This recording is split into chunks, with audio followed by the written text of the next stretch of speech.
स्टार्टिंगला माझी सुरुवात ही झाली की ह्याच्या सोसायटीमध्ये गाड्या पुसायची आपण काम केलं स्टार्टिंगला. तिथे मला 2200 रुपये महिन्याला भेटायचे. तिथनं मी सुरुवात केली. नंतर सिक्युरिटी गार्डमध्ये पण जॉब केला. पण स्वप्न मोठं होतं, त्याच्यामुळे काय झालं की मला मार्गदर्शन भेटत तशी माणसं पण भेटत होती. माझा जो हाताखाली काम करणारा व्यक्ती आहे तो माझ्यापेक्षा स्मार्ट असला पाहिजे. मोठे जे आता बघा जे मोठमोठे फाउंडर्स आहेत जे करोडोंचा बिझनेस करतात, त्यांचं म्हणणं काय असतं की मी असा व्यक्ती शोधतो जो माझ्यापेक्षा हुशार आहे. मार्केटिंगचं बेसिक ऍज सच मेन म्हणजे काय की तुमचा टार्गेट ऑडियन्स. आपण सगळ्यात बेसिक तेच आहे. तुमचा कस्टमर कोण आहे हे तुम्हाला टार्गेट कोण लागेल. सगळ्यात तुमचा कस्टमर असेल तर तुमचा कोणताच कस्टमर नाही. बरोबर. म्हणजे पर्टिक्युलर इव्हेंट पर्टिक्युलर असं टायमिंग आहे, त्या टाइमला ती गोष्ट ट्रिगर झाली. ब्रँडिंग मध्ये इमोशनल जास्त काम केलं होतं. ब्रँडिंग मध्ये इमोशन आपण ट्रिगर करतो जेणेकरून समोरच्याला ते क्लिक झालं पाहिजे. त्याच्यामुळे ज्या स्ट्रॅटर्जी तुम्ही कस्टमर क्लायंट वर त्यांना स्वतः करा. बरोबर. स्वतःची ऍड लावा, स्वतः इन्क्वायरी जनरेट करा, स्वतः त्यांना कन्वर्ट करा, स्वतः त्यांना चांगली सर्व्हिस.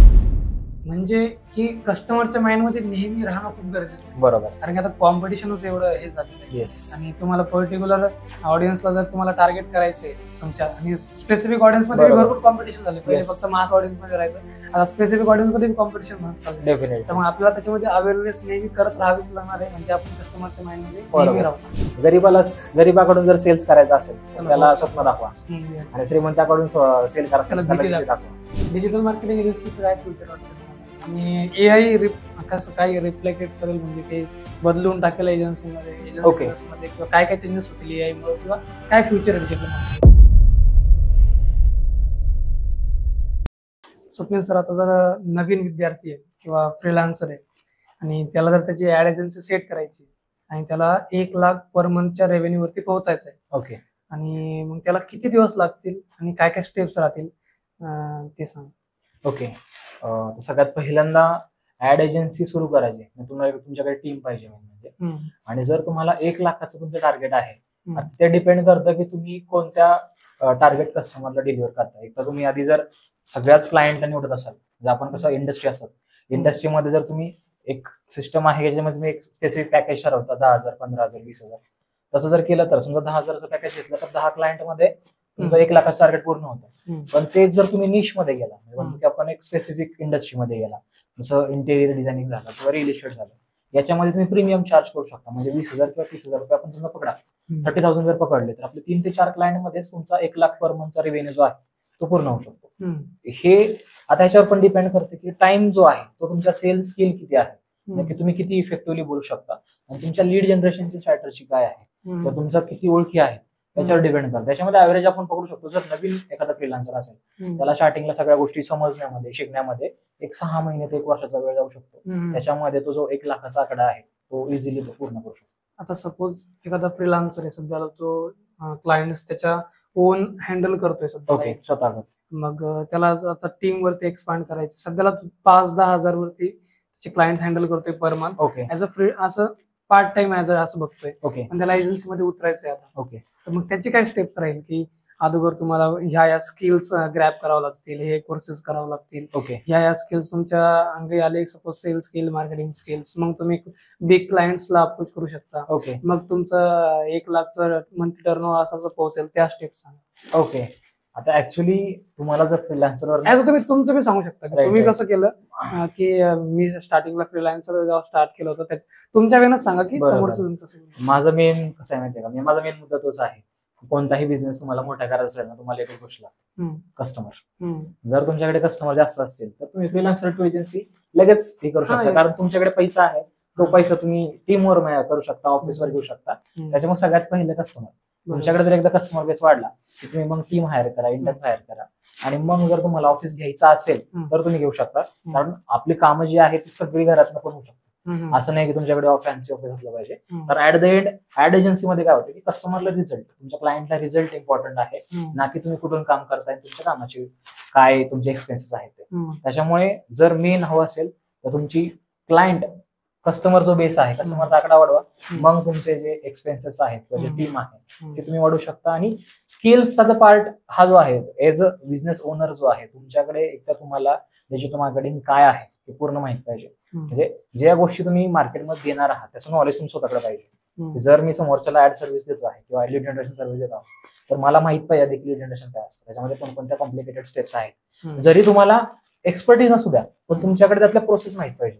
त्यामुळे ते एक knowledge as a leader, as a business owner की असं वर्क करतो. हा, कारण कधी कधी काय होतं की आपण नेहमी काय विचार करतो की माझा जो हाताखाली काम करणारा व्यक्ती आहे तो माझ्यापेक्षा स्मार्ट असला पाहिजे.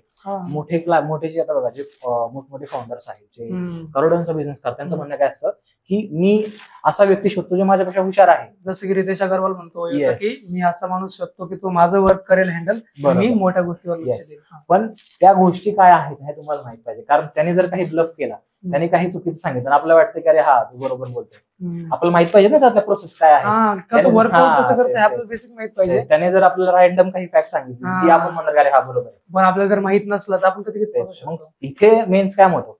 म्हणजे बऱ्याच वेळा काय होतं की क्लायंटला पण आपण काय ऍड एजन्सीवाले काय सांगतो की अरे आम्ही हे करतोय, त्यांना माहित नसते इंटरनल गोष्टी काय आहेत, ते पण म्हणतात हा ओके करत असं. असा हा पार्ट आहे. स्टार्टिंगला क्लायंट्स, आता फ्रीलान्सर कसं असतं की रेफरन्सच्या थ्रू एकदम वगैरे येतात आणि त्याच्याकडे वेळ नसतं तर कमीच क्लायंट हँडल करतो. बरोबर, पण त्याला आता क्लायंट्स जास्त पाहिजे. ओके, जसं आता तो कुठून क्लायंट बघू शकतो, त्याला जे क्लायंट्स पाहिजे, सपोज त्याला आता की ह्या पर्टिक्युलर इंडस्ट्रीचे क्लायंट पाहिजे वगैरे, तर मग ते कुठून आणू शकतो क्लायंट, आणि कुठं त्यांना क्लायंट राईट जागेवरती शोधले पाहिजे. ओके, आता ज्यावेळेस आम्ही ऍड एजन्सी रन करतो ना, त्याच्या वेळेस आपण क्लायंट्स नाही असं बोलू शकत नाही म्हणजे, कारण जर तुम्हालाच क्लायंट नाही भेटले तर तुम्ही तुमच्या क्लायंटला क्लायंट कसे देणार.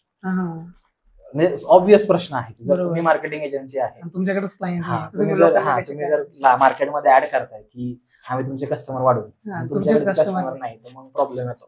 त्याच्यामुळे ज्या स्ट्रॅटर्जी तुम्ही कस्टमर क्लायंट वर त्यांना स्वतःवर करा ना. बरोबर, स्वतःची ऍड लावा, स्वतः एन्क्वायरी जनरेट करा, स्वतः त्यांना कन्वर्ट करा, स्वतः त्यांना चांगली सर्व्हिस द्या. म्हणजे तुमच्याकडे तुमच्याकडे जर पैसा असेल, असं काही ऍडला जास्त पैसे लागत नाही. तुम्हाला माहिती आहे लीड कॉस्ट व्हॅरी करते from 10 rupees to 100 rupees to 1000 rupees, प्रत्येकाच्या बजेटवर आहे. पण तुम्हाला स्टार्टिंगला जर तुमच्याकडे काहीच ओळख नाहीये, तुम्ही नवीन फ्रीलान्सर आहात, तुमच्याकडे जास्त बॅकअप नाहीये किंवा मोठे मोठे ओळखी पण नाहीये, डायरेक्ट ऍड लावा. ऍड मध्ये जर कस्टमरचा पेन पॉईंट तुम्ही सोडवताय त्याच्याबद्दल डायरेक्ट बोलायला चालू करा. आता मी ज्या वेळेस माझी ऍड लावतो किंवा माझ्या ऍड मध्ये काय असतं की तुम्ही एक इंटेरियर डिझायनर आहात, तुमच्याकडे एन्क्वायरीज येत नाहीये, त्यामुळे तुमचा बिझनेस लॉस मध्ये चाललेला आहात, तुमचे टार्गेट पूर्ण होत नाही, तर आमची मार्केटिंग एजन्सी आहे, तुम्ही आम्हाला जॉईन करू शकता. हा मेसेजिंग डायरेक्ट गेला कस्टमर एन्क्वायरी करतो, कारण की त्याच्या पेन पॉईंटला बोललेला आहोत. एन्क्वायरी एकदा आली की मग माझी जी बाकीची प्रोसेस आहे ती मी पूर्ण करतो. जसं आपण म्हणतो ना क्लायंटला सर्व्हिस देतो, तसं स्वतःसाठी पण करा, तुम्हाला क्लायंट भेटून जातील. बाकीचे वे पण आहेत, असं नाही की बाकी. मग तुम्ही आता एक पद्धत आहे ज्याच्यामध्ये आपण काय करतो, गुगल मॅप्सला सर्च करतो. आता मला जर इंटेरियर टार्गेट करायचे, मी काय करतो, interior designers in Pune list येते मला गुगल मॅप्सला, सगळ्यांना कॉल करा, तिथं पिच करा. तिथं जर तुमचं कम्युनिकेशन स्किल चांगला असेल, तुम्हाला त्यातनं अपॉइंटमेंट भेटतील, अपॉइंटमेंट भेटून मीटिंग शेड्यूल करा, तिथनं क्लायंट घ्या. ऑदर आहे किंवा नेटवर्किंग इव्हेंट्स आहेत, आता बरेचसे पुण्यामध्ये प्रत्येक ठिकाणी आता नेटवर्किंग इव्हेंट चालू असतात, तिथे तुम्ही जाऊ शकता. तिथं तुमचं एक मिनिटाचं 2 मिनिटाचं जे आपण इंट्रोडक्टरी पिच म्हणतो ते पिच देऊ शकता, लोकांना सांगू शकता तुम्ही काय करताय, तिथे क्लायंट घेऊ शकता. म्हणजे फ्रीलान्सर टू एजन्सी ट्रान्झिशन असेल तिथं कसं होतं, कधी कधी क्लायंटला फ्री मध्ये काम करावं लागतं, क्लायंटला रिझल्ट दाखवून मग त्याचं परत आपण काम घेऊ शकतो. मग 15 दिवसाचा ट्रायल द्या, 1 महिन्याचा ट्रायल द्या, जेणेकरून क्लायंटला ट्रस्ट बसेल आणि मग तुम्ही पुढे त्याचा रिकरिंग रिव्हेन्यू जो आहे, रिटेन्शन होतं, रिटेन्शनला तो क्लायंट घेऊ शकतो.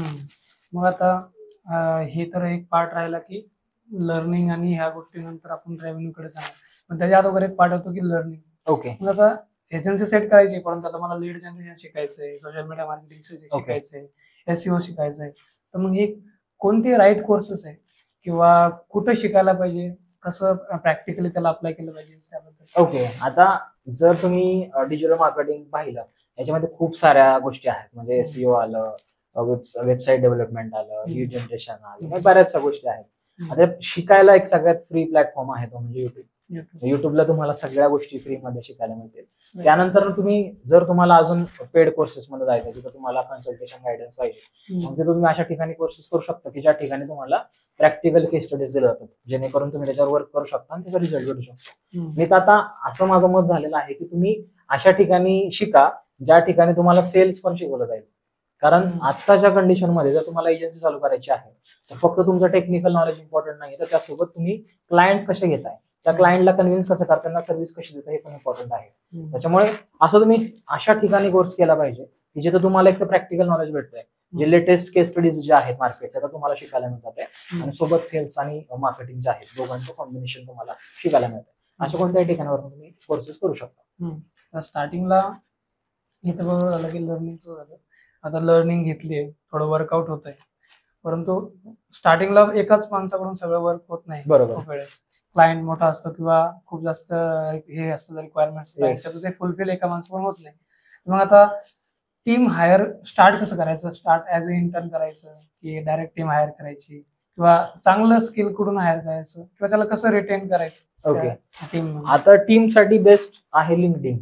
लिंक्डइनवर तुम्ही कनेक्शन रिक्वेस्ट जे आहे स्टार्टिंगला पाठवू शकता आणि त्यात मग तुम्हाला जर वाटतंय की मला हायर करायचंय तर मी तर म्हणजे स्टार्टिंगला तर आम्ही तरी इंटर्न स्टार्टिंगला हायर केले. एक तुमच्याकडे इंटर्न डायरेक्ट लिंक्डइनवर टाकलं की आम्ही इंटर्न्स हायर करतोय, आम्हाला ह्या एक्सपेक्टेशन्स आहेत की तुम्हाला एक्झॅक्टली फेसबुक ऍड आली पाहिजे, रिपोर्टिंग वगैरे समजलं पाहिजे, कंटेंट क्रिएशन समजलं पाहिजे. आणि त्याच्यानुसार आम्हाला बरेचसे व्हॉट्सअपला आम्हाला इन्क्वायरीज आल्या की तुम्ही लिंक्डइनला टाकलं होतं, आम्हाला करायचंय. मग बाकीचं जे आमचं इंटरव्ह्यूज आहेत त्या सगळ्या गोष्टी झाल्या. पण सुरुवात जी आहे ते आम्ही लिंक्डइनवरनं केली, त्यांना आम्ही इंटर्न्स घ्यायला सुरुवात केली. याच्यामध्ये आता मेन बघा कोणतीही एजन्सी असेल ना त्याच्यामध्ये 2 पार्ट आहेत. परत एकदा आपण मगाशी बोललो होता की मार्केटिंग आणि सेल्स. म्हणजे तुमच्याकडे ऍड्स जो लावतो, ऍड सेटअप जो आहे, ऍड्स मॅनेजर आहे तो एक व्यक्ती पाहिजे जो ऑपरेशनचं काम करणार, आणि एक सेल्सचा माणूस पाहिजे बिझनेस. जो दोन्ही एकामध्ये असेल तर ते वेल अँड गुड आहे. पण जर तुमच्याकडे एक्सपर्टीज वाले 2 वेगवेगळे लोक असतील तर तुम्हाला अजून सोपं जातं, अजून लवकर तुम्ही फास्ट ग्रो करू शकता, वर्क लवकर. येस. आता हे झालं आपण लर्निंगचा पार्ट आला. आता याच्यामध्ये काय सर की एजन्सी सेट करताना तुम्ही पण भरपूर प्रॉब्लेम फेस केले. बरोबर. आणि लोक पण फेस करतात. येस. आता जे स्टार्टिंगला लोक क्लायंट हँडल करतात 10,000, 20,000, 30,000 पर्यंत करतात. 1 लाख सपोज आता एक पर्टिक्युलर एक क्लायंट आहे जो 1 लाख रुपयाचा क्लायंट एक पर मंथ 1 लाख पे करतोय एजन्सीला, आणि तिथपर्यंत सपोज जरी क्लायंटनी पण रेव्हेन्यू 1 लाख पर्यंत पोहोचलाय तर तिथपर्यंत काय काय अडचणी येतात त्याबद्दल? ह्या अडचणी येतात आणि तुम्हाला हे सॉल्व्ह करणं गरजेचं आहे एजन्सीमध्ये. मला सगळ्यात पहिल्यांदा एक अडचण येते ना ते म्हणजे तुमचं पॅकेज जर कमी असेल, म्हणजे तुमची प्राइसिंग स्टार्टिंग जर कमी असेल. आता बघा तुम्ही 5,000चं पॅकेज घेताय, 5,000चं पॅकेज जर तुम्हाला 1 लाख कमवायचे म्हणजे 20 क्लायंट लागणार, आणि एक ह्युमन ब्रेन जर आहे तो एका वेळेस मी तर म्हणेल 7 लोकांच्या वर मॅनेज करू शकत नाही. म्हणजे ह्याच्यामध्ये पण एक रूल आहे की एका वेळेस एक जो मॅनेजमेंट टीम असते मोठमोठ्या कॉर्पोरेट ऑफिसमध्ये, तर एका मॅनेजरच्या हाताखाली 7 लोक असतात, 7 असोसिएट असतात, 7 मॅनेजर्सच्या वरती एक VP असतो, असं एक स्ट्रक्चर बनलेलं आहे. तर मला वाटतं की 7च्या पुढे जरा थोडं अवघड होतं. आणि ज्यावेळेस हा आकडा 10+ क्रॉस जातो त्यावेळेस बिझनेस ओनर हा असा असतो की प्रत्येकाचे प्रॉब्लेम्स वेगवेगळे असतात. एकाच माणसाला जर 10 लोकांनी कॉल करून त्याला प्रत्येकाच्या 10 वेगवेगळ्या रिक्वायरमेंट असतील, मग तो वर्कलोड होतो, ओव्हरलोड होतो. त्यामध्ये नक्की कोणाचं काय करायचं, फ्रस्ट्रेशन खूप डेंजर जातं भयानक. त्याच्यामुळे मी काय फोकस करतो की मला लिमिटेडच क्लायंट हवे, मला जास्त क्लायंट नको. येस. त्यामुळे मी काय केलं, आमची सर्व्हिसची फीज आहे, आमचं स्टार्टिंग 10,000 पासून आहे. जरी मला 10 क्लायंट मिळाले तर 1 लाख पर मंथ आपला रेव्हेन्यू जो आहे तो होऊ शकतो. मग ते आता पुढे पुढे आम्ही आमच्या सर्व्हिसेस पुढे वाढवलेल्या आहेत. त्याच्यामुळे तुम्ही पण फोकस असा करा की जास्त क्वांटिटीमध्ये घेण्यापेक्षा क्वालिटीवर काम करा, तरच तुम्हाला होईल. जर तुमच्याकडे टीम असेल तर मग काय प्रॉब्लेम नाही. तुमच्याकडे जर 4-5 लोकांची टीम असेल मग 20 घ्या, 30 घ्या, 40 घ्या, किती क्लायंट घेऊ शकता, कारण की तुमच्याकडे मॅनेज करायला प्रत्येक डिपार्टमेंट वेगळं आहे. त्यामुळे टीम हे जे प्रॉब्लेम हा सगळ्यात मेजर आहे तो म्हणजे सगळ्या क्लायंटचा वर्कलोड एकाच वेळेस जर आला तर खूप मोठा प्रॉब्लेम येतो, हा एक मेजर आहे. सेकंड प्रॉब्लेम म्हणजे काय की जर तुम्ही एकटेच करत असाल तर कम्युनिकेशन जे आहे क्लायंटचं एडिटर सोबत, क्लायंटचं ग्राफिक डिझायनर सोबत, क्लायंटचं सेल्स टीम सोबत, हे खूप अवघड होतं. त्यासाठी आपल्याकडे एक क्लायंट रिलेशनशिप मॅनेजर पाहिजे ना, तर जो सेल्स करतो ना त्याचं चांगलं रिलेशन पाहिजे क्लायंट. ते जर नसेल तर खूप मोठे प्रॉब्लेम होते. कारण आम्ही पाहतो आता की जर आमच्या टेक्निकल टीमचं जर ऍड्स सेटअप करतात त्यांचं कम्युनिकेशन जर काही बिघडलं तर ते मग आमच्याकडे येतं की तुमचा टीम मेंबर जो आहे तो नीट बोलत नाही, त्याचं कम्युनिकेशन प्रॉब्लेम आहे किंवा समजून घेत नाही, ते आपल्याला सॉर्ट करायला लागते की अरे तसं नाहीये, तसं त्याला ते जास्त त्याला माहित नव्हतं, ते आमची पॉलिसी अशी आहे. मग ते क्लायंटला एक्सप्लेन करायचं. मेजर 2 प्रॉब्लेम जे आहेत ते मला जाणवतात.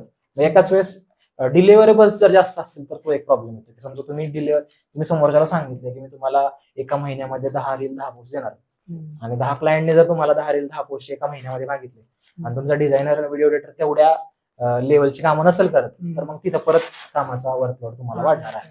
त्यामुळे हे प्रॉब्लेम्स जे आहे ते तुम्हाला 100% येणार आहे. आता अजून प्रॉब्लेम्स वगैरे झाले, मला तुम्ही आता कस्टमर बद्दल बोलले की कस्टमरच्या बी ह्या प्रॉब्लेम्स वगैरे येतात, कस्टमर कडून बी येतात. आता मला कस्टमर कडून येणारे प्रॉब्लेम तर ठीक आहे, मला अजून हे जाणून घ्यायचं की वेगवेगळ्या टाईपचे कस्टमर, जसं की 5,000 ते 10,000च्या कॅटेगरीचा कस्टमरचा बिहेवियर बिझनेस वेगळा असतो. बरोबर. त्याच्यावरती वेगळा असतो की जो 50,000 पे करतोय, 50 ते 1 लाख त्याचा वेगळा असतो, त्याच्यावरती वेगळा असतो. बरोबर. तर पर्टिक्युलर कॅटेगरीच्या कस्टमरचं बिहेवियर काय, त्याचं थिंकिंग काय आहे, त्याच्या बिझनेस कडे बघण्याचा नजरिया काय आहे, काय तो एक्सपेक्ट करतो प्रत्येक ऍड एजन्सीकडून. ओके, आता याच्यामध्ये ना आपण कस्टमर म्हणण्यापेक्षा ना त्याचा रिव्हेन्यू किती आहे मी जास्त फोकस मला तो राहतो की क्लायंटचा रिव्हेन्यू किती आहे. तो जर मंथली 1 लाख 2 लाख 2 लाखाच्या वर कमवत असेल तर त्याला 10-15 हजार खर्च करणं एवढं नाहीये. जर तुम्ही त्याला सांगितलं की मी तुझ्याकडनं 20,000 रुपये घेईल आणि तुझ्या रिव्हेन्यू मध्ये 10% 20% इन्क्रीज करू शकतो तर तो डेफिनेटली देणार. कारण 2 लाखावर 20% म्हणलं तर 40,000 होतं एक्स्ट्रा. 2,40,000 तर 20,000 40,000 दुप्पट त्याला फायदा आहे जर आपण मॅथमॅटिकली कॅल्क्युलेट केलं तर. त्यामुळे तो देऊ शकतो. पण ज्या व्यक्तीला महिन्याला 50,000 किंवा 1 लाख रुपये कमवत असेल त्याला 10-20,000 रुपये सांगितले, त्यात त्याचं रेंट असतं, बाकीच्या सॅलरी असतात, स्टाफ जर असेल एखादा त्याने हायर केलेला त्याचे पैसे झाले, बऱ्याच गोष्टी, लाईट बिल झालं, त्याचा पर्सनल खर्च झाला, पर्सनल घराचं रेंट झालं, ऑफिस असेल तर ऑफिसचं रेंट असतं, ह्या सगळ्या गोष्टी मॅनेज करणं अवघड जातं.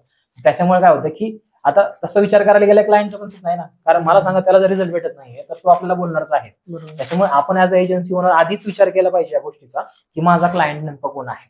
त्याला आपण टार्गेट ऑडियन्स म्हणतो की तुमचा टार्गेट ग्रुप कोणता आहे, तुम्ही कोणत्या कस्टमरला सर्व्हिस देणार आहात की ज्या कस्टमरला सर्व्हिस दिल्यानंतर ना तो पण सॅटिस्फाय होईल आणि तुम्ही पण सॅटिस्फाय होता. त्याच्यामुळे टार्गेट ग्रुप हा खूप महत्वाचा आहे. मग ते तुम्ही स्टार्टिंग जर तुमचं म्हणतात ना आपण छोटंसं पॅकेजवर केलं तर तुम्ही ब्रँडिंगचं काम घेऊ शकता, सोशल मीडिया मार्केटिंग, तेव्हा त्याला 4-5 हजार तुम्ही इझिली देऊ शकता. थोडासा रिझल्ट आला त्याला पण बरं वाटतं. पण आता माझ्या केसमध्ये जर सांगायचं म्हटलं तर आम्ही अशा क्लायंटला मॅनेज करतो ज्यांचं प्रोडक्टची प्राइस ही 10,000 पेक्षा पुढे आहे. याने फायदा काय होता आम्हाला की आमचं ठीक आहे, आम्हाला आमच्या कामावर आमच्या लीड जनरेशनवर भरोसा आहे, बट ऍट वर्स्ट कंडिशन आम्ही त्याला एक जरी कस्टमर त्याला कन्वर्ट झाला तरी त्याची फीज जी आहे ती वसूल होते. आणि रेशो येतो पर्टिक्युलर, त्याच्यापेक्षा कमी प्राइस जर असला ना तर रेशो नाही येत आणि त्याला एक रिझल्ट सांगा ना. आता 200 रुपये तुमचं एक प्रोडक्ट आहे, 200 रुपयाचं प्रोडक्ट मला बघा किती सेल करावं लागतील. जर मला 10,000 सेल करायचं असेल तर ते क्वाईट इम्पॉसिबल होऊन जातं. नंबर ऑफ लीड्स पण वाढतात आणि परचेसेस पण वाढतात, कॉस्ट पण जास्त आहे ना, एन्क्वायरी कॉस्ट पण स्वस्त नाहीये. मग त्यापेक्षा तुमचं प्रोडक्ट प्राइस जर तिकीट प्राइस जास्त असेल तर तुम्हाला एक प्रोडक्ट जरी सेल झाला तर 10,000 रुपये तुमचा सेल झाला. आणि समोरचा व्यक्ती कधीही कुठेही इन्व्हेस्ट करू द्या, तो काय म्हणतो की वर्स्ट कंडिशन मध्ये मला पैसे जरी वापस भेटले तरी इनफ आहे. पण मार्केटिंग बी झालेली आहे. आता जेव्हा कॅम्पेन रन होता 1.5 लाख लोकांना ते इझिली अवेअरनेस होऊन जाते. त्याच्यातून जरी कन्व्हर्जन रेशो जरी कमी आला पण अवेअरनेस तो त्याच्यातून होऊन जाते डेफिनेटली. तो पार्ट त्याच्यामध्ये म्हणजे बाय प्रोडक्टचा आहे ऍक्च्युअली त्याचं. जरी त्याला लॉस नाही झाला तरी त्याला चांगली मार्केटिंग देखील त्याच्यामध्ये होऊन जाते. आता आपण ऍड एजन्सी सेट झालं, प्रॉब्लेम्स बघितले आपण काय काय, तर आता ऍड एजन्सी सेट झाल्यावर आपल्याला आपल्यामध्ये मार्केटिंग स्किल्स असणं गरजेचं आहे. बरोबर की आपण आता आपल्याकडे क्लायंट येतोय तर आपल्याला त्याला क्रिएटिव्हली त्याच्या बिझनेसला कसं मार्केट करायचंय कस्टमरच्या समोर, बरोबर, किंवा कुठल्या मार्केटिंग स्ट्रॅटेजीज यूज करायचे. तर मला त्याबद्दल बोला की बेसिक मार्केटिंग स्ट्रॅटेजीज किंवा बेसिक ज्या मार्केटिंग फंडाज आहेत की ह्या प्रत्येक एजन्सी ओनरला माहितीच पाहिजे, किंवा जो नवीन येतोय त्यांच्याकरता आपण सध्याला बोलतोय की नवीन जे लोक आहेत त्यांना मार्केटिंग एजन्सी बिल्ड करायची, त्यांना ह्या मार्केटिंग स्ट्रॅटेजीज माहित पाहिजे किंवा हे बेसिक्स माहित पाहिजे असं. ओके, मार्केटिंगचं बेसिक ऍज सच मेन म्हणजे काय की तुमचा टार्गेट ऑडियन्स. मी आपण बेसिक सगळ्यात बेसिक तेच आहे. हो यस, तुमचा कस्टमर कोण आहे हे तुम्हाला टार्गेट कोणला करायचं. सगळे तुमचे कस्टमर असेल तर तुमचा कोणताच कस्टमर नाही, बरोबर, बेसिक लाईन आहे. त्यामुळे सगळ्यात पहिलं तुमचा कस्टमर कोण आहे. दुसरा तो कस्टमर कुठे ऍक्टिव्ह आहे जास्त वेळ, जास्त वेळ कुठे, जास्त वेळ त्याच्या दिवसातला जो मेजॉरिटी ऑफ द टाइम आहे तो कुठे घालवतो ते एक इम्पॉर्टंट आहे. आणि मग त्यानंतर आपण त्याला टार्गेट करतो आणि त्यानंतर त्याचे पेन पॉइंट्स, याला आपण पेन पॉइंटला मार्केटिंगच्या थ्रू आपल्याला ट्रिगर करता आले पाहिजे. पेन पॉइंटला वाटेल की आपण सॉल्युशन प्रोव्हाइड करतो. तेच पेन पॉइंट म्हणजे काय की नक्की त्याची डिझायर असेल काय, त्याची काही इच्छा असेल, त्याला गरज कशाची प्रॉब्लेम असेल, त्याच्यावर आपल्याला अटॅक करायचा इन द सेन्स की ते आपल्याला टार्गेट करायचं आहे, सॉल्व्ह करायचं. त्याला जर ते कळालं की बाबा माझा हा प्रॉब्लेम हा व्यक्ती सोडू शकतो तर तो नक्की आपल्याकडे अट्रॅक्ट होणार, आपल्या बिझनेस बद्दल जाणून घेणार. आणि जर त्याला प्रॉब्लेमची अर्जन्सी जास्त असेल तर तो मला लगेच कॉन्टॅक्ट करणार. हा एक वर्कफ्लो आपण फनेल असतं बघा, फनेल मध्ये हॉट ऑडियन्स मध्ये पण हॉट कोल्ड वॉर्म अशी ऑडियन्स असते.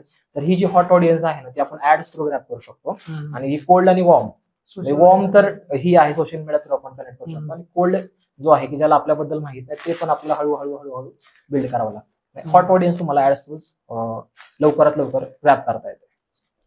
जसं सर आपलं आता चर्चा झाली की तुम्ही आतापर्यंत 100-200 बुक्स वाचले बिझनेस रिलेटेड वगैरे, मग मार्केटिंग संदर्भात शक्य तुम्ही वाचले असणार बुक्स. येस. तर मग बेसिक असे जे मार्केटिंग किंवा थोडे बिझनेस रिलेटेड बुक्स आहेत जे की खूप मदत करतील, कारण की मार्केटिंग मध्ये बिझनेसचा बी सेन्स असणार, म्हणजे बिझनेस मध्ये ओव्हरऑल बिझनेस असतोच, पण मार्केटिंग मधल्या ज्या स्पेसिफिक बुक्स आहेत बरोबर ज्या की खूप मदत करतील मार्केटिंग मध्ये एजन्सी बनवला, तर त्या तुम्ही आता- आतापर्यंत वाचलेल्या. येस. आता ऍक्च्युअली सगळ्यात बेसिक तुम्हाला मी सांगितलं, पहिलं पुस्तक माझं रिच डॅड पुअर डॅड हे होतं, त्यामुळे तिथनं माझी जर्नी स्टार्ट झाली.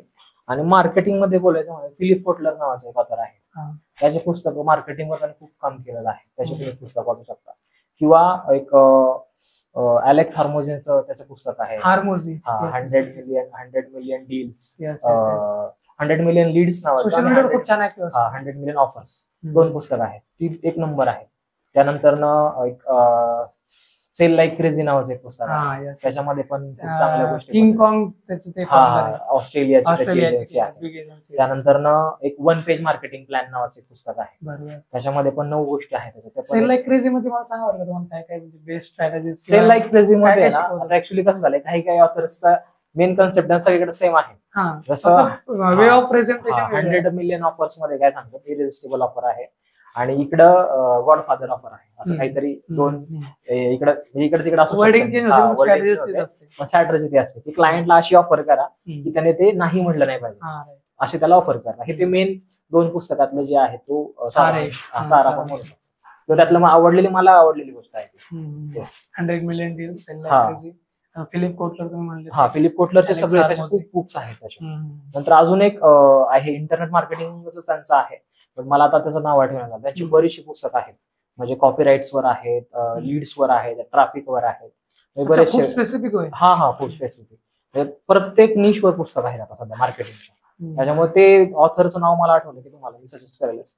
त्यांचं म्हणजे ह्याच्या अलेक्स हार्मोझी जर ऑथर ही आहे, अलेक्स हार्मोझी त्यांनी त्याच्याकडे शिकलेला आहे. अच्छा, अलेक्स हार्मोझी त्याच्याकडे शिकलेला आहे. रॉबिन काहीतरी आहे, काहीतरी नाव. टोनी रॉबिन्स नाही, टोनी रॉबिन्स नाही, दुसरंच नाव आहे, मी सांगेल तुम्हाला.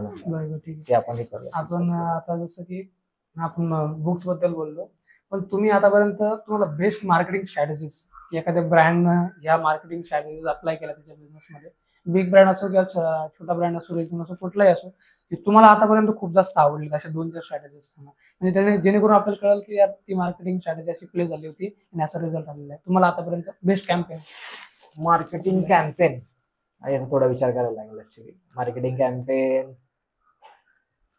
बेस्ट तर सध्या ते मला रेड बुलचं एक्झाम्पल जे आवडलं होतं, फेमस आहे. अच्छा, सोशल मीडियावरती करतात तेच ना. त्यांचं ते ह्याचं स्टार्टिंगचं जे आहे ना, त्यांनी काय केलं होतं की त्यांचं प्रोडक्टचा सेल नव्हता काहीच, त्याच्यामुळे त्यांनी काय केलं की जे कचऱ्याचे डब्बे आहेत, त्याच्यामुळे रिकामे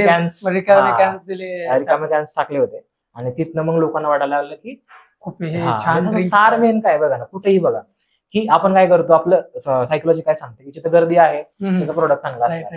म्हणजे त्यांनी काय केलं की ते कॅन्स सगळे हे केले डस्टबिन मध्ये, लोकांना क्युरिओसिटी तयार झाली खूप जास्त किंवा एवढं काय प्रोडक्ट कोण एवढं. आणि आता हे हॉटेलवाले पण युज करतात, बऱ्याचशा मी पाहिलेलं आहे की बघा काही लोक हॉटेल ओनरच 4-5 गाड्या लावून ठेवतो पार्किंग मध्ये, कारण लोकांना वाटतं की अरे हा इथे गर्दी आहे, म्हणजे क्वालिटी काम असणार आहे, त्याच्यामुळे लोक तिथे जातात.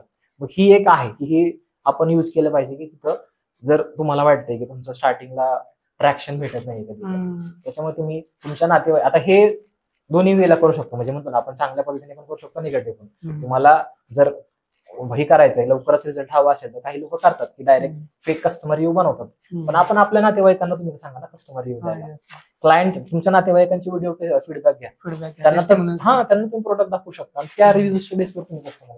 रेड बुलची अजून ही पण एक स्ट्रॅटेजी खूप छान आहे, ते सोशल मीडियावरती ते पुढेच असं पेज नाही करत की हे घ्या वगैरे रेड बुल, पण ते असे मोमेंट क्रिएट करतात किंवा असे इव्हेंट्स क्रिएट करतात, लाईक क्रेझी गेम्स असणार, पुढे थ्रिलिंग वरती कुणी सायकलिंग करते, माउंटेन्स वरती कुणी पॅराग्लायडिंग करतंय, पुढे कुणी ह्या गोष्टींवरून खाली जम्प करतंय, किंवा कुणीतरी खूपच मोठ्या व्हॅलीवरतून कार जम्प करते, आणि ते झाल्यावर तो मिशन कम्प्लीट झाल्यावर ते रेड बुल पितात. म्हणजे ते थ्रिलिंगशी त्यांनी ते तो ऍक्च्युअली आहे ना, त्याला आपण ब्रँडिंग म्हणतो थोडक्यात सांगायचं म्हणजे ना, ती ब्रँडिंगचा पार्ट आहे की ज्याच्यामध्ये फक्त मेसेजिंग की आमचा ब्रँड का युज करायचा हे थोडक्यात आहे, किंवा ब्रँडला केव्हा युज करायचा, हा, किंवा नॉर्मली आपण काय म्हणतो ब्रँड म्हणजे काय, की समोरच्या मनामध्ये त्याच्या डोक्यामध्ये त्या ब्रँडची काय इमेज आहे, तर त्याला ते क्लिक झालं काय करणार. आता आपल्याला जर बोर झालं तर आपण लगेच इंस्टाग्राम स्क्रोल करायचा, किंवा तुम्हाला आपण तुमचा फोटो तुम्ही इंस्टाग्रामवर टाकला तर तुम्हाला लगेच नोटिफिकेशन येत त्याचं, मग आपण परत त्याच्या जातो.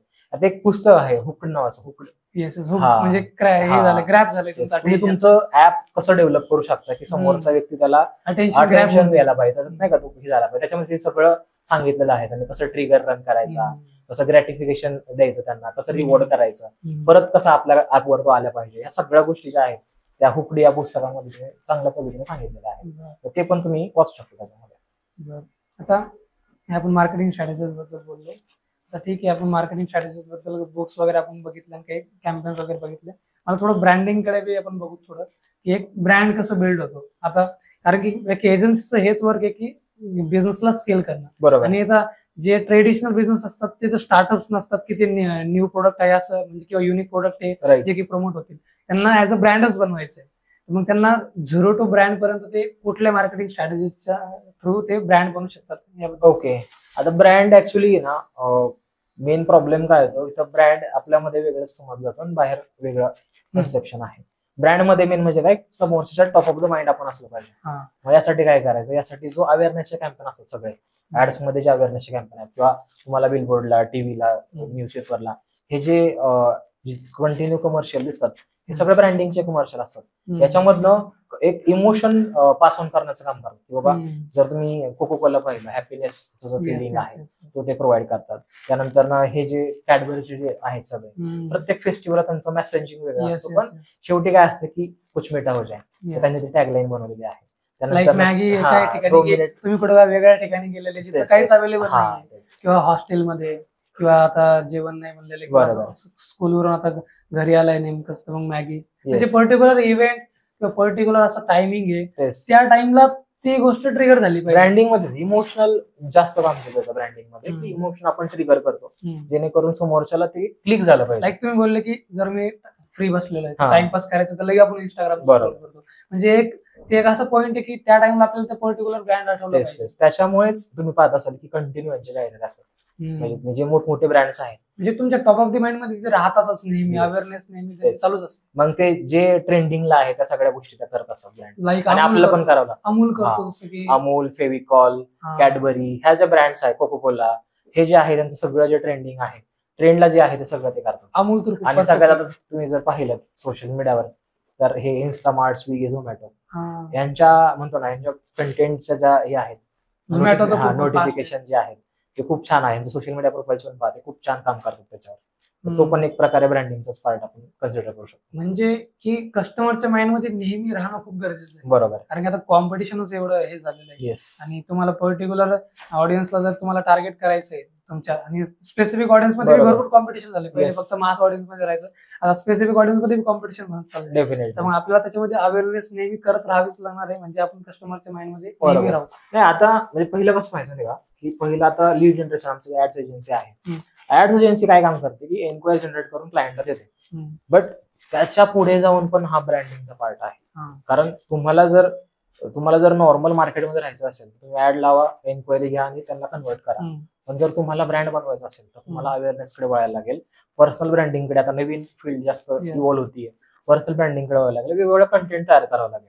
कारण आता लोकांना फक्त आवर सर्व्हिसेस मध्ये इंटरेस्ट नाहीये, तर त्या आवर सर्व्हिसेस देणारा फाउंडर जो आहे तो कसा आहे, त्याच्याशी आवडीनिवडी काय आहे, तो डेली लाईफ काम कसं करतो, किंवा त्याचं काय थॉट आहे कंपनी चालू करण्यासाठी. जसं की ती शार्क टँक मध्ये एक आली होती निश शेअरवाली, बरोबर, त्याचं किती पर्सनल ब्रँड वरती किती मोठा बिझनेस बिल्ड. बरोबर, त्यांना अल्गोरिदम कळलेला आहे. हो, येस येस. अजून एक see the way I see म्हणून शार्क टँक USA मध्ये आली होती. तिनं फक्त तिचं पर्सनल ब्रँड बिल्ड केला, याच्या सोशल मीडियावरती 2-3 मिलियन फॉलोअर गेन केले, आणि तिनं तिचं ब्रँड बिल्ड केला. एक सायकोलॉजिकली जे लोक डिप्रेस असतात का, फक्त त्यांच्याकरता तिनं हुडीज वगैरे बनवले, त्याच्यावरती कोट्स वगैरे बनवले. तिनं एका तासामध्ये का एका दिवसामध्ये 7-7 मिलियनचे सेल्स केले पर्सनल ब्रँडिंगचे. पर्सनल ब्रँडिंगचं बी महत्व सांगा आणि कसं बिल्ड करता त्याच्याबद्दल सांगा. पर्सनल ब्रँडिंग म्हणजे काय की तुम्ही पर्सनल जास्त बोलता त्याच्यामध्ये. पर्सनल म्हणजे लोकांशी कनेक्ट करा. पर्सनली तुमच्या बिझनेस बद्दल लोकांना इन्फॉर्मेशन अवेअरनेस करता. याच्यामध्ये सेलिंगचा पार्ट येत नाही. यात मोस्ट ऑफ द पार्ट हा इन्फॉर्मेशन प्रोव्हाइड करणं, तुमच्या लाईफ मधल्या स्टोरीज, तुमच्या बिझनेस रिलेटेड ज्या आहेत त्या सांगणं हे याच्यामध्ये काम करतं. पर्सनल ब्रँड मध्ये तुम्ही बिझनेस बद्दल बोलता, तुमचा प्रोडक्ट तुमचे काय कसे काम करता, ह्या सगळ्या गोष्टी ज्या आहेत त्याच्यामध्ये आपण जास्त करून सांगत असतो. आणि मग तुम्ही जसं म्हणलं पर्सनल ब्रँडचा अजून एक एक्झाम्पल किंग आहे, जो रॅपर आहे. त्याने त्याचा परफ्यूम ब्रँड माहिती आहे तुम्हाला, त्याने तो लॉन्च केला होता. राजशमानीचा हाऊस ऑफ एक्स सोबत कोलॅबोरेशन. हाऊस ऑफ एक्सचा जो ब्लँको आहे त्यांनी कोलॅबोरेशन होता ऍक्च्युली. तर तो पण, आणि त्यांनी म्हणजे तुम्ही त्याचा सेल्स पाहिला ना, आय थिंक त्यांनी 100 करोडचा सेल केलेला आहे. तुम्ही तो पहा, त्यांचा एका दिवसामध्ये त्यांनी 1 का 4 करोडचं त्यांनी सेल आहे, 1 करोड ते 4 करोडचा. म्हणजे एवढं क्रेज त्यांनी तयार केलं. पर्सनल ब्रँडचा खूप क्रेज आहे. राईट.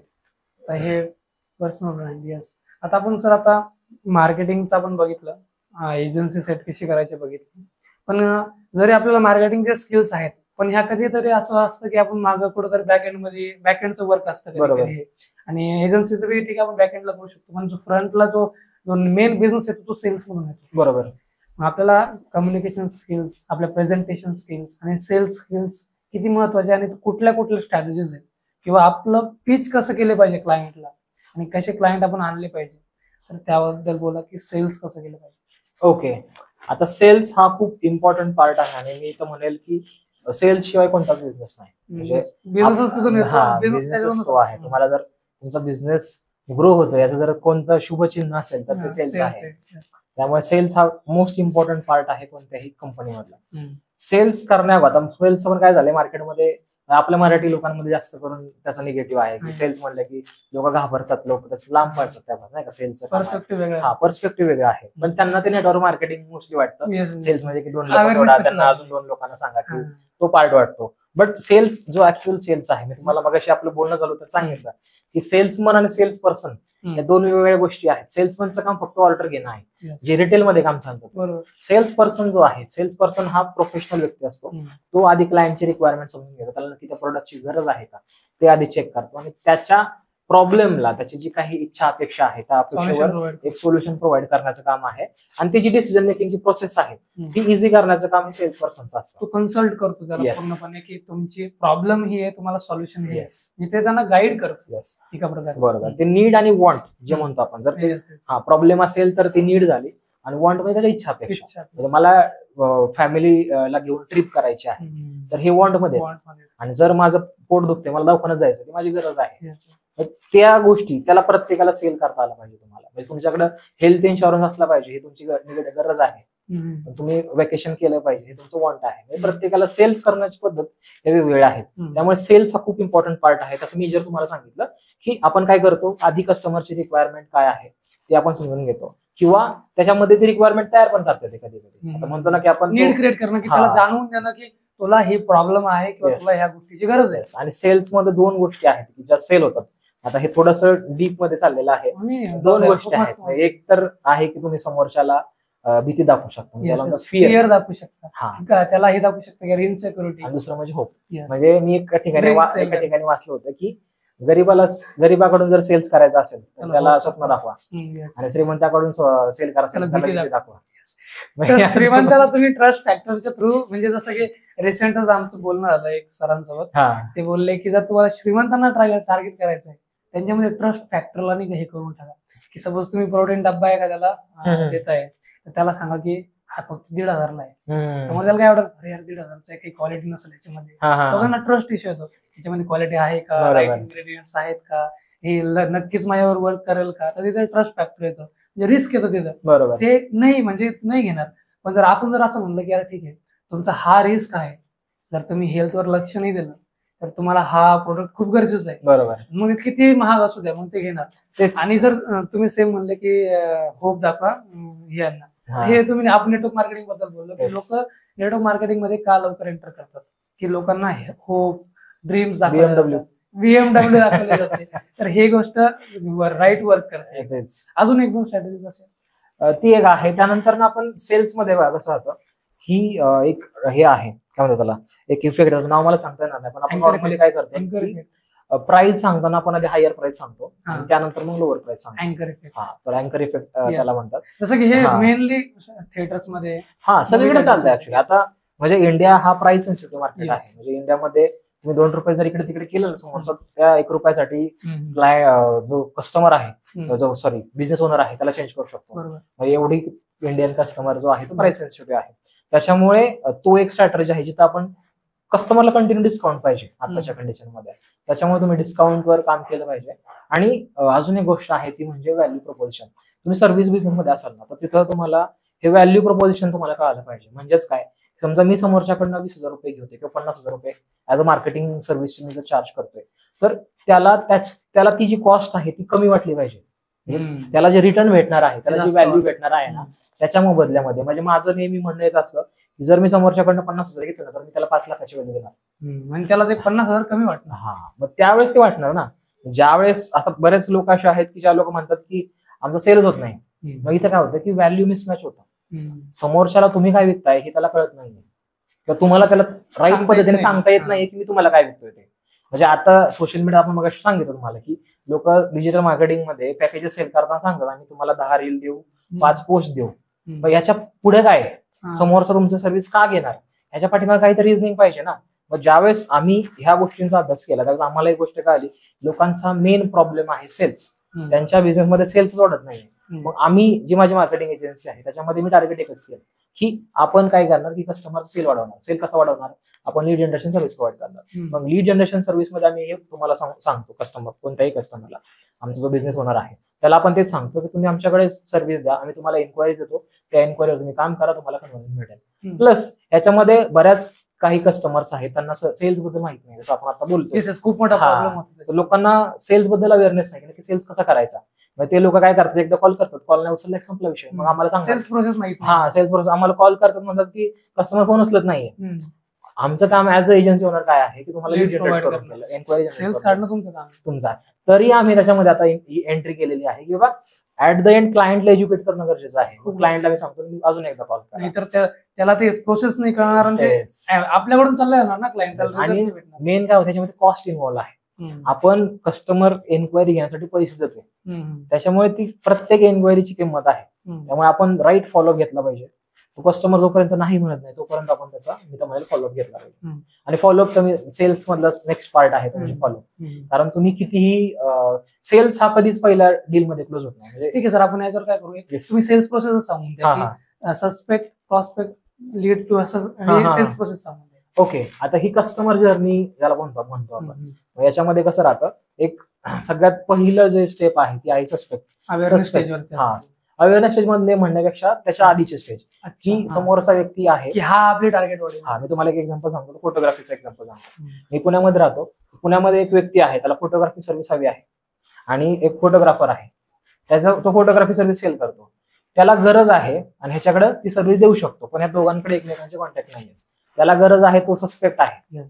आणि ज्या वेळेस ज्याला गरज आहे, सस्पेक्ट आहे, त्याची इन्फॉर्मेशन या फोटोग्राफरकडे, या फोटोग्राफरची इन्फॉर्मेशनकडे जाईल, त्यावेळेस तो त्याला प्रॉस्पेक्ट. म्हणजे ज्यावेळेस बिझनेस ओनरकडे त्या एन्क्वायरीची इन्फॉर्मेशन येते त्याला आपण प्रॉस्पेक्ट. त्याच्या अगोदर ती फक्त त्याची टार्गेट ऑडियन्स, ती फक्त टार्गेट ऑडियन्स असते. एकदा का तुमच्याकडे प्रॉस्पेक्ट आला, याला आपण लीड जनरेशन देखील म्हणतो. मार्केटमध्ये ज्या लोकांना तुमच्या सर्व्हिसची गरज आहे त्यांच्यापर्यंत आपण पोहोचतो आणि ती एन्क्वायरी आपल्यापर्यंत येते, याला आपण लीड जनरेशन असे म्हणतो. म्हणजे सस्पेक्टला प्रॉस्पेक्ट पर्यंत आणण्याचं काम. आता एकदा का तुमच्याकडे एन्क्वायरी आली की त्या एन्क्वायरीला आपण काय करतो, त्यांना कॉल करतो, त्यांना आपल्या प्रोडक्ट बद्दल गाईड करतो, त्यांची नक्की नीड काय आहे ते समजून घेतो आणि मग आपली सर्व्हिस जी आहे त्यांना सांगण्याचा प्रयत्न करतो. याच्यामध्ये पण काय होतं की बऱ्याच वेळा कस्टमर तुमचं मेन प्रोडक्ट घेत नाही, कारण त्याला ट्रस्ट इश्यू असतो. जर तुम्ही तुमचा एक्सपिरियन्स चांगला असेल, तुम्ही जास्त क्लायंट हँडल केले असतील तर तुम्ही तुमचं मेन प्रोडक्ट सेल करू शकता. बट काही वेळेस आपण 7 days ट्रायल देतो किंवा 15 days ट्रायल देतो, याने काय होतं की तो कस्टमर ट्रस्ट ठेवू शकतो आपल्यावर, हे आपल्याला क्लिअर होतं. मग हा जो स्टेज आहे याला आपण शॉपर असे म्हणतो. किंवा तुमचं एक मोठं दुकान आहे ज्याच्यामध्ये तुमचं प्रोडक्ट महाग आहे, तर लोक काय करतात, छोटंसं प्रोडक्ट घेऊन बघतात. बरं, समजा सलून आहे, सलून मध्ये एखाद्याला हेअर ट्रीटमेंट करायचे आहे, वुमनचं सलून मध्ये बघा जे कॅरॅटिन किंवा बाकीच्या सर्व्हिसेस आहेत त्या 5,000, 6,000, 10,000 ला असतात. मग समोरचा त्यामध्ये थोडंसं एक छोटी सर्व्हिस एक्सपिरियन्स, बरोबर, किती प्रोफेशनल आहेत, त्यांचा एक्सपिरियन्स समजून घेतात आणि मग मोठं प्रोडक्ट आहेत. जसं फोटोग्राफीच्या केसमध्ये ते मोठं त्यांचं पॅकेज आहे ते पॅकेज घेतात. याला आपण कस्टमर असे म्हणतो. मग ही सस्पेक्ट पासून कस्टमरची प्रोसेस आहे, इथपर्यंत आपली सेल्सची जर्नी येते. आता ह्याच्या पुढे पण बऱ्याच स्टेजेस आहेत. ह्या जर तुम्हाला तुमचा बिझनेस अजून मोठा करायचा असेल, कारण तुम्हाला माहिती आहे तर त्या स्टेप्स आपल्याला इम्पॉर्टंट आहेत आणि त्याच्यावर आपण काम केलं पाहिजे. येस, तर त्या स्टेज आहे. त्यानंतर मेंबर, कस्टमर नंतर मेंबर. मेंबर म्हणजे काय की तो जो तुमचा कस्टमर आहे तो रिपीटेडली तुमच्याकडे आला पाहिजे. आता यासाठी आपण काय करू शकतो, तर यासाठी आपण एक नेक्स्ट म्हणतो ना, आपण एक आमच्याकडे ऑफर होतो की परचेस. एकच मिनिट. नेक्स्ट ज्यावेळेस तुम्ही आमच्याकडनं ऑर्डर घेता तेव्हा आम्ही तुम्हाला काही डिस्काउंट देऊ. म्हणजे रिपीट ज्यावेळेस आमच्याकडे आम्ही त्यांना काहीतरी डिस्काउंट प्रोव्हाइड करतो. हा आपण एक रिपीट बिझनेस असं म्हणतो, याला आपण मेंबर असं म्हणतो. आता त्या मेंबर कडनंच आपण काय करतो, नेक्स्ट प्रोसेस आहे, स्टेज आहे ती म्हणजे ऍडव्होकेट. तो प्रमोट करतो. हा, याच्यामध्ये काय होतं की समजा माझा ऑलरेडी कस्टमर आहे आणि त्या कस्टमरला कोणीतरी विचारलं की मला मार्केटिंग करायची आहे, त्यावेळेस तो काय म्हणतो की माझ्याकडे हा एक्स नावाचा व्यक्ती आहे, हे माझं मार्केटिंग करतो, तू एकदा चेक कर, तुला जर योग्य वाटलं तर त्याच्यासोबत काम कर. हा झाला ऍडव्होकेट. तो पण तेव्हाच ऍडव्होकेसी करतो जेव्हा आपण त्याला चांगले रिझल्ट देतो, पण तरी पण तो शुअर नाहीये. राईट. त्याच्यानंतरची लास्ट स्टेज आहे जी आपल्याला माहित पाहिजे, जिथं आपल्याला पोहोचायचं आहे, त्याला आपण रेविंग फॅन म्हणतो. जे साऊथ इंडियन मध्ये बघितलं का, त्यांची हिरोची जी फॅन फॉलोइंग असते, म्हणजे ती कट्टर भक्त म्हणतो आपण, कट्टर देशभक्त म्हणतो ना, त्या टाइप मध्ये ती फॅन फॉलोइंग असते, त्याला आपण रेविंग फॅन म्हणतो. आता रेविंग फॅन मध्ये सेम एक्झाम्पल मागायचं की माझा क्लायंट आहे, त्या क्लायंटला विचारलं कोणतरी की मला मार्केटिंग करायची आहे, तो म्हणतो की बाबा हा व्यक्ती आहे, या व्यक्तीकडे जा, तू डोळे बंद करून त्याकडनं काम करून घे. किंवा बघा आता आपण नॉर्मली एखाद्या मित्राला विचारलं मला गाडी घ्यायची, मला कार घ्यायची, तो काय म्हणतो, अरे होंडाची गाडी घे, एक नंबर आहे. हा, तो सांगत नाही की तुझ्याकडे हे ऑप्शन आहे, तो डायरेक्ट काय म्हणतो की हाती गाडी घेऊन टाक. म्हणजे एवढा जो ट्रस्ट आहे तो ट्रस्ट या सगळ्यामध्ये बिल्ड होतो आणि याच्यावर प्रत्येक स्टेजला आपलं काम करावं लागतं. कारण जर तुमचं बॅकएंड चांगलं असेल तर मग सेल्स तुमचं ऑलमोस्ट क्लिअर आहे. तुमचं ऑपरेशनच जर खराब असेल तर तुम्ही कितीही नवीन कस्टमर भरण्याचा प्रयत्न, ती एक म्हणतो ना की तुमच्या टाकीला ते जास्त होल्स पडलेले आहेत, कारण तुम्ही फक्त कस्टमर भरत राहताल, पण ऍट द एंड तुमचा रिटेन्शन रेशो जो आहे, आपण मग अशी बोललो, रिटेन्शन रेट जो आहे तो हेच कमी होणार आहे. 1-2 महिन्यात क्लायंट चालला तर मग तुम्ही किती जरी क्लायंट आणले तर तुम्हाला नेहमी क्लायंट शोधावंच लागते. येस, तो पार्ट आहे. त्यामुळे आधी तुमचं ऑपरेशन चांगलं पाहिजे, तुमचं आफ्टर सेल सर्व्हिस चांगली पाहिजे, तरच तुम्ही चांगला रिझल्ट क्लायंटला देऊ शकता. सर आता तुम्ही म्हणले की मला रेडिंगची आता एक खूप छान हॅबिट बनवायची आणि बनलेली की 100-200 रेडिंग केलेली बुक्स वगैरे, आतापर्यंत बेस्ट बुक्स कुठले वाचले तुम्ही, काय बेस्ट लर्निंग राहिले? आता माझे मोस्ट ऑफ द बुक्स जे आहेत ना हे बिझनेस आणि सेल्फ हेल्प वरच आहेत. म्हणजे जसं मला तुम्हाला सांगितलं, पहिलं माझं ते पुस्तक होतं ते रिच डॅड पुअर डॅड होतं. बेस्ट याच्यामध्ये बुक्स जर सांगायचे म्हणले तर मला ऍक्च्युअली मार्केटिंगचं हे सेल लाईक क्रेझी हे मला खूप पुस्तक आवडलं. मला बेस्ट आहे आणि लँग्वेज खूप इझी. येस बेस्ट आहे. नंतर ना एक ह्याच्यामध्ये फायनान्सवर पुस्तक आहे, अर्थसाक्षर व्हा नावाचं. ते एक पुस्तक, त्याच्यामध्ये डिटेलमध्ये सगळ्या फायनान्सच्या गोष्टी ज्या एका व्यक्तीला माहित पाहिजेत. म्हणजे आता हे थोडं ऑफ टॉपिक चाललेलं आहे आपलं, बट तरी पण प्रत्येकाला गरज आहे, ते प्रत्येकाने वाचलंच पाहिजे. अर्थसाक्षर व्हा नावाचं एक पुस्तक आहे. त्यानंतर रिअल रिच नावाचं एक पुस्तक आहे जे रिअल इस्टेटवर आहे. तर ते पण जरा मला बऱ्यापैकी चांगलं वाटलं की ज्याच्यामध्ये रिअल इस्टेटचा जो माहिती आहे ती बऱ्यापैकी आपल्याला सांगितली की पुण्यामध्ये जे डेव्हलपमेंट झाली त्याच्यामध्ये एक ऍक्च्युअली बिल्डरचं पुस्तक आहे, बिल्डरचं त्यांनी लिहिलेलं ते पुस्तक आहे. म्हणजे अशी बरेचशी पुस्तकं आहेत, म्हणजे जर नावं टू स्पेसिफिक सांगायची म्हणलं तर ती लिस्ट लागून जाईल त्याची, पण ही स्पेसिफिक आहे. मला तुम्ही नीच सांगा, मी तुम्हाला त्याबद्दलची पुस्तकं सांगू शकतो की कोणत्या कॅटेगरीमध्ये कोणती पुस्तकं बेस्ट आहेत. मार्केटिंग जशी मी तुम्हाला सांगितली. आतापर्यंत किती वाचले पुस्तकं? टोटल माझी 200+ पुस्तकं झाली वाचून. पण हा कालावधी माझा 2019 पासून आहे. म्हणजे 19 म्हणण्यापेक्षा 19 ला बिझनेस चालू झाला माझा. मी 2016 माझी 12वी झाली. 16 पासून मी पुस्तक चालू केलं. म्हणजे 8-9 वर्ष झाले मला मी पुस्तक वाचतो. आता थोड्या बिझनेसच्या व्यापामुळे थोडं कमी झालेलं आहे, बट पहिलं मी खूप रिडिंग केलेलं आहे. त्याचाच म्हणतो ना की ते पॉझिटिव्हिटीमुळेच पुढे जरा मला बिझनेसमध्ये डायरेक्शन मिळण्यासाठी मदत झालेली आहे. काय चेंज झालं म्हणजे रिडिंग एक मेन अशी गोष्ट आहे ना जी तुम्हाला तुमच्या जी सध्याची कंडिशन आहे ना त्याच्यापासून म्हणतो ना की असं धरून ठेवत नाही, तुम्हाला फ्री करते. म्हणजे मी जरी आता म्हणजे पहिलं डबल रूम मध्ये राहायचो, पण तिथं कसं राहतं की सगळे फॅमिली तुम्हाला दिवसभर बोलत असतात, सगळ्या गोष्टी बोलत असतात. रिडिंग तुम्हाला एक नवीन थॉट प्रोसेस देते की बाबा मी हे करू शकतो, मी मोठी स्वप्न बघू शकतो, मी मोठमोठे पैसे देखील कमवू शकतो. त्याच्यामुळे रिडिंग एक तुम्हाला म्हणतो ना की थॉट प्रोसेस तुमची चेंज होते, बिलीफ चेंज होतात की नक्की तुम्ही काय केलं पाहिजे लाईफमध्ये, सगळ्या गोष्टी चेंज होतात. त्याच्यामुळे रिडिंग हे कंपल्सरी आहे आणि सगळ्यांना तुमचे व्ह्युअर्स आहेत जे जे कोणीही व्हिडिओ बघेल किंवा ज्याला कोणालाही पुढे जायचं लाईफमध्ये आणि कोणत्याही स्टेजला, असं नाहीये की तुम्ही 20 पासून रीडिंग चालू केलं की तुम्हाला सक्सेस लवकर भेटणार. कोणत्याही स्टेजला लाईफच्या, मी तर म्हणेल तुम्ही आता ते KFC चे ओनर जे आहेत केंटकी फ्राईड चिकन, त्यांचं कधी लास्ट 80च्या एज मध्ये त्यांना सक्सेस भेटला. डोनाल्ड ट्रम्प तर 70+ आहे, त्यावेळेस त्याला आता परत सेकंड टाइम तो निवडून आलेला आहे. मग हे सक्सेसचं असं काही नाही, आपण लढत राहायचं. आणि मग अशी परत सांगितलं आपण ट्राय करणं नाही, सोडायचं नाही कधी. तुम्ही 10 गोष्टी ट्राय करा, त्यातली तुम्हाला कोणत्या तरी एका गोष्टीमध्ये झाले. म्हणजे माझे मित्र पण मला म्हणतात नेहमी की तू ट्राय करतोस नाही का, की असं म्हणजे मला वाटत नाही की मी एखाद्या फेल गेला, म्हणजे असं मी बऱ्याच गोष्टीमध्ये फेल झालो, असं नाही की मी फेल झालेलं नाही. आधी मी स्टार्टिंगला माझी सुरुवात जी झाली ती ह्याच्या सोसायटीमध्ये गाड्या पुसायची आपण कामं केलेली स्टार्टिंगला. तिथे मला 2200 रुपये महिन्याला भेटायचे. तिथनं मी सुरुवात केली. नंतर सिक्युरिटी गार्ड मध्ये पण जॉब केला. पण स्वप्न मोठं होतं, त्याच्यामुळे काय झालं की मला मार्गदर्शन भेटत गेलं, तशी माणसं पण भेटत गेली. प्रत्येक कसं बघा, तुमच्या मनावर तुमच्या हातात आहे. तुम्हाला जर वाटतंय ना की मला चांगलं पाहिजे तर तुम्हाला चांगली लोक भेटणार. जर तुमचे विचार वेगळे असतील तर तुम्हाला तशी लोक भेटणार. त्यामुळे मला प्रत्येक स्टेजमध्ये चांगली माणसं गेली आणि सगळ्यांनीच मला चांगला गायडन्स दिला. त्याच्यामुळे आता बऱ्यापैकी चांगलं आपण सध्या आलेलो आहोत. म्हणजे जे सापडणार तुम्ही ते तुम्हाला भेटेल, जे शोध. डेफिनेटली म्हणजे एक माझं बिलीफच आहे बघा ना, की आपण ज्याच्यावर फोकस करू ना ते एक्सपांड होतं. म्हणजे एक बिलीफ सिस्टम आहे. म्हणजे तुम्ही फक्त इमॅजिन करा की एक लाल कलरची लॅम्बोर्गिनी किंवा लाल कलरची फरारी किंवा आपलं नॉर्मल लाल कलरची एक बलेनो जरी म्हटलं तर तुम्हाला लाल कलरची बलेनो दिसणार रस्त्यावर जाताना. किंवा तुम्ही एक गाडीचं स्पेसिफिक नाव घ्या, कशाचंही नाव घ्या, की तुम्हाला त्याच गोष्टी दिसणार.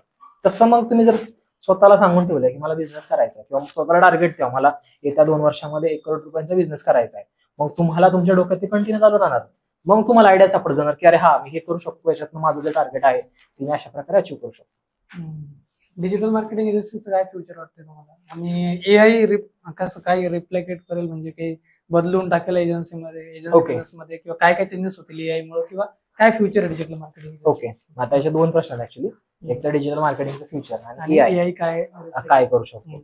आता डिजिटल मार्केटिंग मेन म्हणजे मी तर म्हणेल की बऱ्याच लोक जे आहेत आपल्या इंडियामध्ये ते लोक त्यांचं मेन मार्केटिंगचा जो मीडिया आहे ते काय करतात, नॉर्मल जे त्यांचं चाललेलं आहे रेफरन्स सोर्स. म्हणजे मी आता बऱ्याचशा म्हणजे शेकडो लोकांना मी भेटलेलो आहे, त्यांचं मार्केटिंग करण्याचं साधन हे फक्त रेफरन्स आहे. किंवा त्यांना रेफरन्स जास्त करून कशा मिळतात, किंवा त्या ऍड चॅनल फक्त पॅम्पलेट लावतील, थोडा बिलबोर्ड वगैरे लावतील, पण त्याच्या पलीकडे जाऊन त्यांनी काय केलं. त्याच्यामुळे मार्केट खूप मोठं आहे डिजिटल मार्केटिंगचं. मी तर म्हणेल मार्केट भरमसाठ आहे. फक्त तुम्हाला कळालं पाहिजे की तुमच्यासाठी काय गरजेचं आहे, तुमच्यासाठी काय योग्य आहे. ते कळालं की तुम्ही त्याला धरून मग पुढे चालू शकता. हा झाला आपला पहिला प्रश्न की मार्केट खूप जास्त आहे. Second AI. आता AI हे आहे ना, हे ऍक्च्युली खूप मदत करत आहे म्हणजे मार्केटिंग एजन्सीजला. म्हणजे आपण जर बघितलं टू बी प्रिसाइज सांगायचं म्हणलं, एक तर कॉपी रायटिंग जो आहे, म्हणजे कोणत्याही जाहिरातीचा जो कंटेंट असतो, कोणत्याही प्रकारचा कंटेंट तुम्हाला स्टोरी टेलिंग झालं किंवा स्क्रिप्ट झाल्या, सगळ्या तुम्हाला ChatGPTच्या मदतीने भेटतात. ChatGPT हा तुमचा एक पर्सनल असिस्टंट आहे जो बिनपगारी आहे. तेच म्हणतो ना आपण. स्क्रिप्ट रायटिंग झाल्या, हेडलाईन्स, बरोबर, अजून तुम्हाला कॅप्शन डिझाईन करायचे, कॅप्शन, टायटल्स, किती सारं वर्क. म्हणजे पहिले लोक किती खूप सारे तास त्याच्यामध्ये. तुमचं थोडं जे क्रिएटिव्ह वर्क होतं की ज्याला टाइम लागायचा ना, त्या गोष्टी आता स्ट्रीमलाईन झालेल्या आहेत. त्या तुम्हाला एजन्सीमध्ये तुम्हाला त्याचा फायदा होतो. ज्या गोष्टीने तुम्हाला नवीन हेडलाईन शोधायला पहिलं काय करायला लागायचं की लायब्ररी बनवायचं आपण एक. म्हणजे आमच्यामध्ये आम्ही ज्यावेळेस कोर्स केला त्यात आम्हाला सांगितलं की काय करायचं, एक फोल्डर बनवून ठेवायचा लॅपटॉपमध्ये. तुम्हाला ज्या ऍड आवडतात त्यांचे फोटो काढायचे आणि